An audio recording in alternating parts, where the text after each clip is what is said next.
Today's topic is economics and the economic perspective. You're going to be studying the science of economics. Now, economics is not a hard science, it's a social science. And because it's a social science, we're dealing with the study of human beings and their choices. One of the consequences of our topic, the fact that we are studying human beings, is that we cannot treat this the way we treat physics. For example, we can't assume that finding an exception to the rule will defeat the rule. Economics is divided into the study of macroeconomics and microeconomics. In microeconomics, we study individual decisions. We're looking at the decisions that are made with respect to the purchase or production of a single good, or within the purchase or production of goods within a single industry. We look at individual consumers, we look at individual businesses and how they make their decisions. Macroeconomics, on the other hand, deals with big picture national issues. So when we talk about a macro issue, we're not talking about one industry, such as the auto industry. We might be talking about the sector for durable goods, which would include cars, washing machines, anything that lasts for 3 or more years or is intended to last for 3 or more years if it is used in the manner in which it is intended to be used. Or we might be looking at big national questions like how much do we produce? We call that real gross domestic product. Or what's the size of our labor force? Or how is our unemployment picture today compared to the way it was last month? And how are we going to measure that? Those are all macroeconomic issues. The microeconomic choices that we'll be studying in our field, in our course, include things like questions about pricing. How do we decide what price the car should be? How do we decide how many cars we should produce, or whether or not as an individual you should purchase a car? All of those are microeconomic choices. We deal in economics with positive and normative statements. A positive economic statement is one that is testable, descriptive, factual, and value neutral.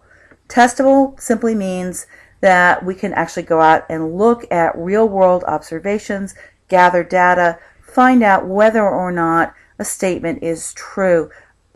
When we say that something is descriptive, we are describing something that is actually in the real world. Factual, we're making a factual statement. Value neutral, it's not a statement of opinion. It's not a statement of belief. It's not an ideology. Normative statements, on the other hand, are often values-based. They are centered on somebody's personal beliefs, which means they're often statements of opinion. An example, for example, the average price of a gallon of gasoline in Anchorage is currently $3.53. Now that may be true or it may be untrue, but it is certainly testable. We can go out and find out exactly how much a gallon of gasoline costs. It's descriptive. It describes the price of a gallon of gasoline. It's factual. It's making a statement that purports to be a fact. The average price is something. And it's value neutral. It doesn't say whether it's good or whether it's bad. It simply says what is. On the other hand, the statement, the federal government should release oil from the Strategic Petroleum Reserve because the price of gasoline is too high, is not testable. It's not descriptive. It's not factual, and it's not value neutral. In fact, it is values-based. We've decided, the person who has made the statement has decided that the price of gasoline is too high. That's values-based. It's a statement of opinion. And furthermore, the solution that is proposed is also a statement of opinion. The statement purports to say that releasing Strategic Petroleum Reserve fuels would reduce the price of gasoline. Of these two statements, the first statement is a positive economic statement. The second statement is a normative economic statement.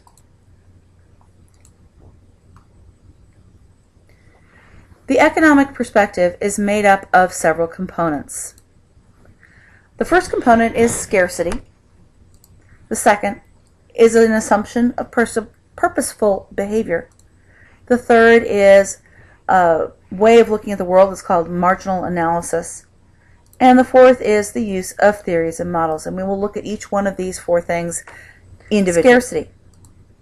Scarcity is often referred to as the fundamental problem, or the most basic problem in economics. Our biggest problem as human beings, from an economic perspective, is that our wants exceed our resources. We would like to have more than we can possibly produce. Because our resources are limited and our wants are not limited, we are forced to make choices. And some of those choices are easy and some of those choices are hard. If we're defining the term scarcity, there are a few things that we need to get clear from the get-go. The first is that this is a term of economic vocabulary.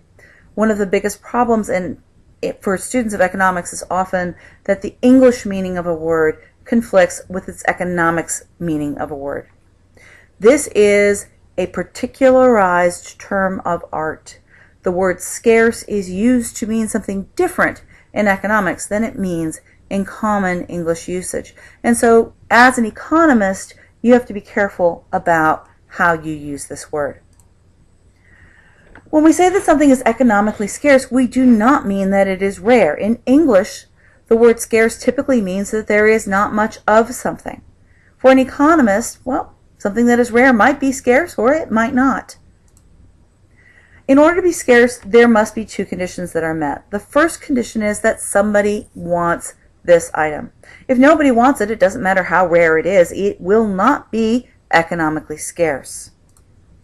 The second condition that must be satisfied before we can say that an item is scarce or not is that there must be less available out in the world than we would like to have if the world were a perfect place. For example, there's a reason we don't run the water 24/7 in order to have a perfectly convenient and cold glass of water whenever we want it. And the reason is that our water bills would be way too high, and, well, if everybody in Anchorage did it, we'd be in big trouble. If you have a well, you might even run out of water. Scarcity is very important because it forces us to make some decisions. And those decisions can be summed up in, well, three different questions that we have to ask and answer. The first is, what are we going to make? When we ask the question, what are we going to make, we're dealing with an issue of allocative efficiency. Allocative efficiency simply means, are we going to be able to get the things that people value most to the people who value them most? The second question that we're going to have to ask and answer is, how will we make it? And an economist would advise that you make it in the most productively efficient manner.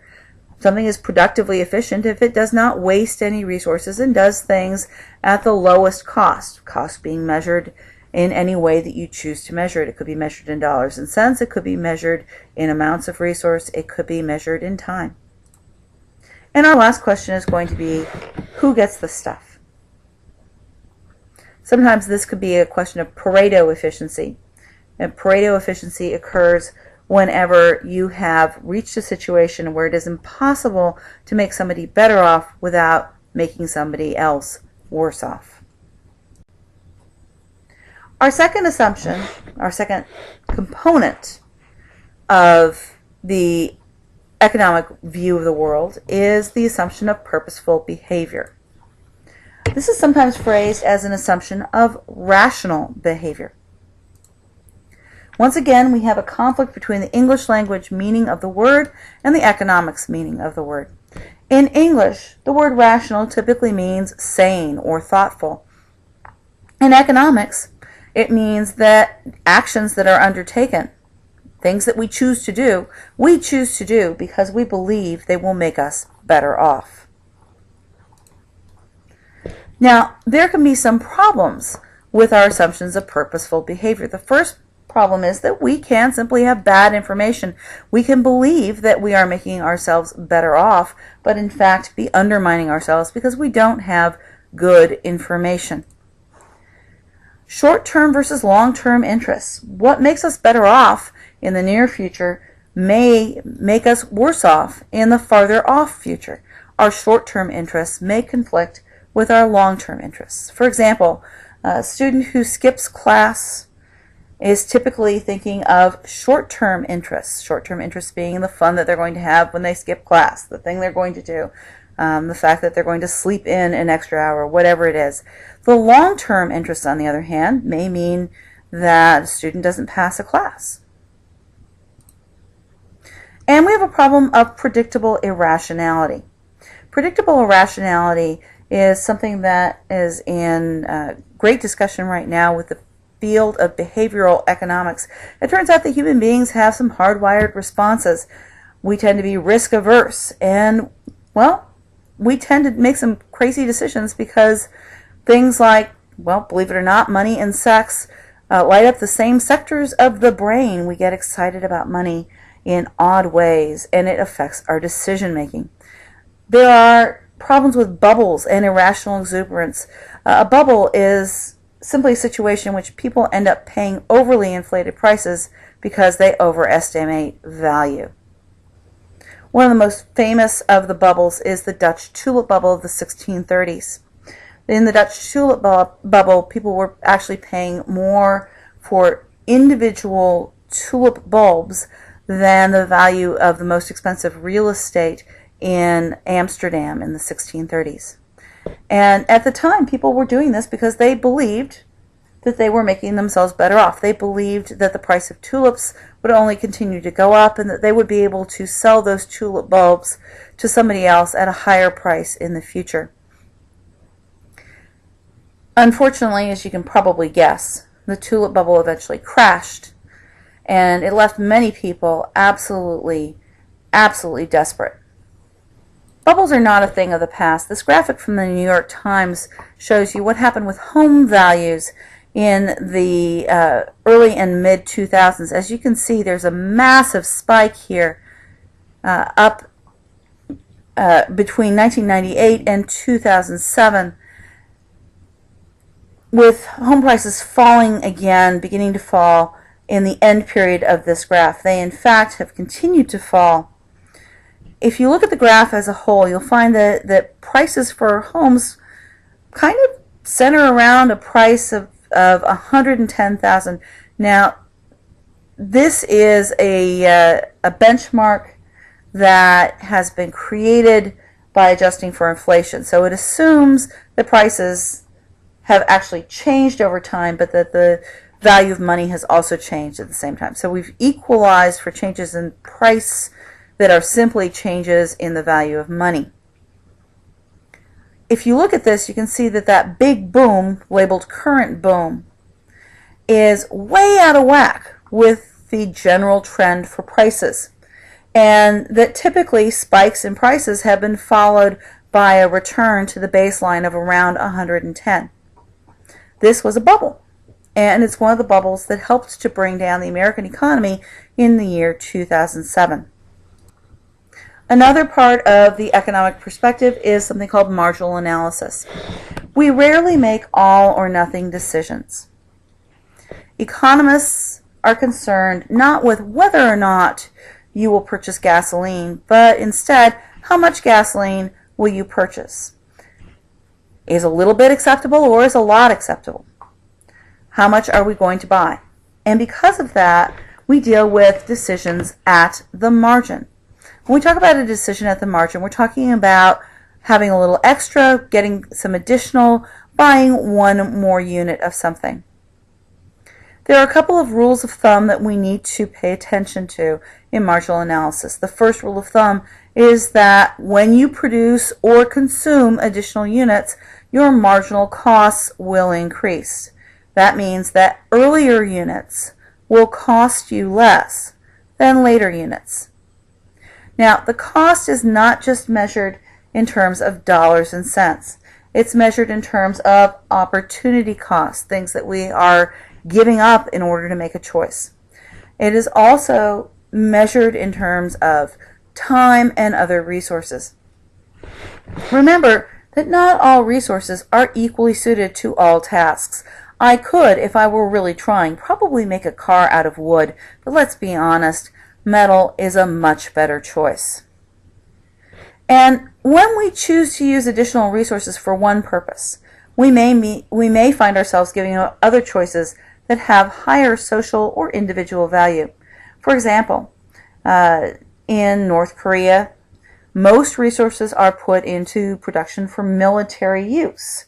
That means that things like food and cars and housing are going to the military when in fact they are at the point of taking things away from civilian use. We have this kind of decision making going on in our own society as well, and usually we decide to stop producing at the point where, hey, we just don't want to pay anymore.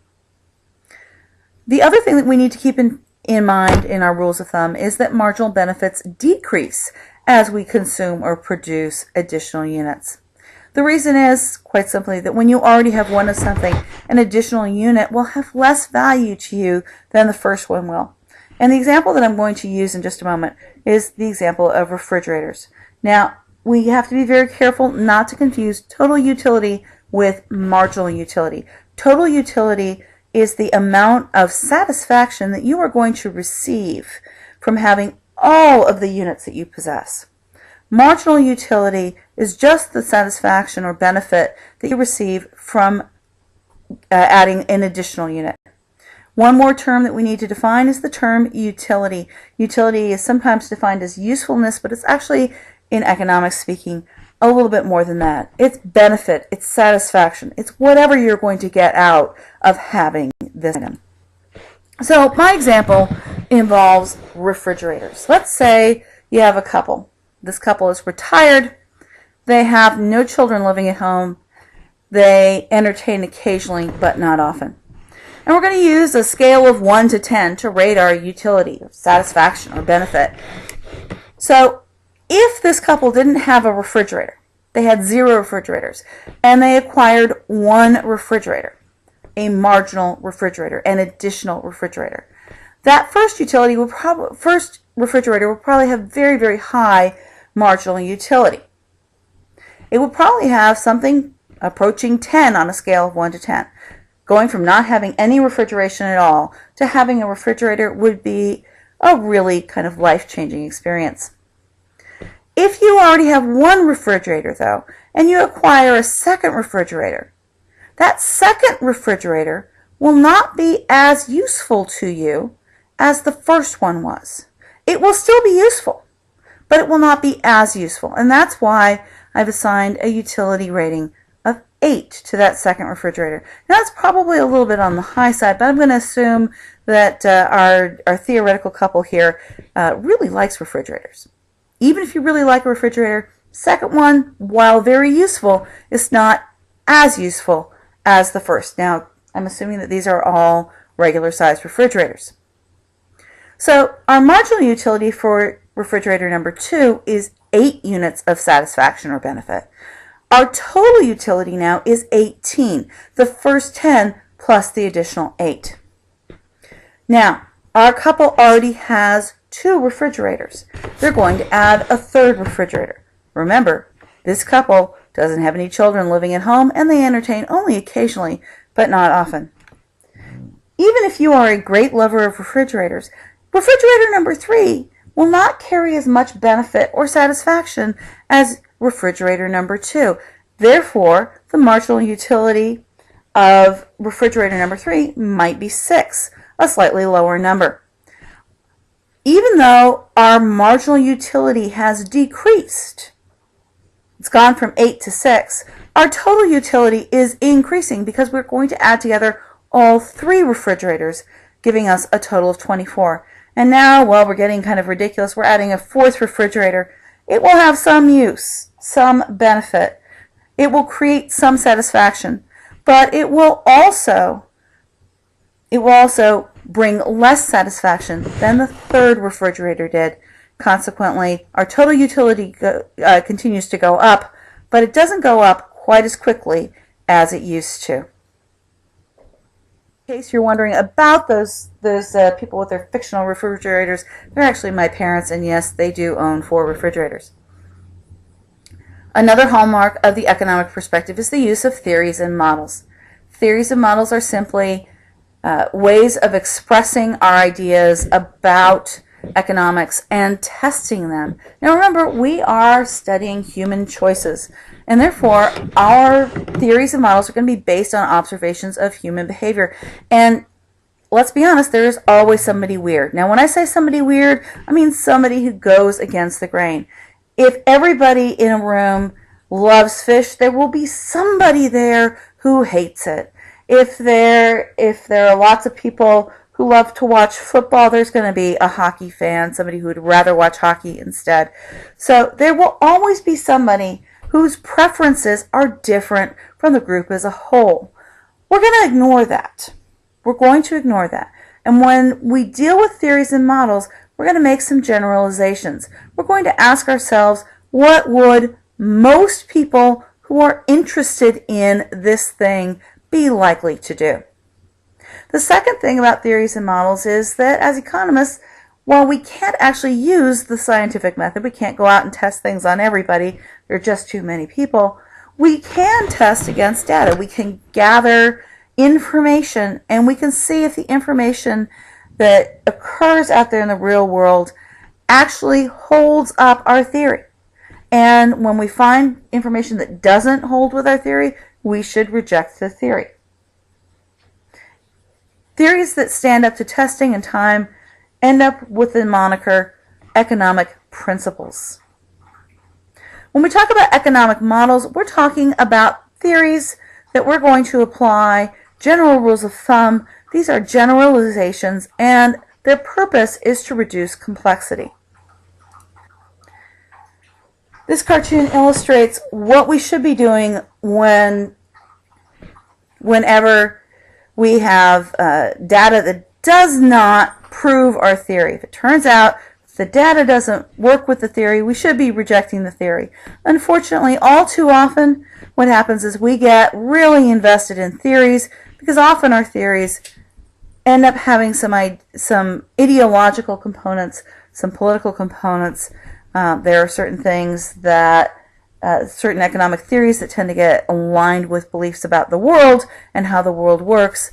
And frequently, people will reject data that don't comport with their theories. Please be careful about this in your own economic life. The most important assumption that we make as economists is ceteris paribus. Whenever we are working with a theory or a model, we're going to make an assumption that we change only one thing at a time. So the term ceteris paribus, the Latin phrase ceteris paribus, means all other things remain unchanged or all other things remain the same. This is the most important simplification in economics. We're going to change one variable at a time unless your instructions expressly state otherwise. So anytime you see the term ceteris paribus, know for certain that you should only change one thing. Even if you don't see it, unless you are told to change more than one thing, please refrain from doing so. These four things go into making the economic perspective.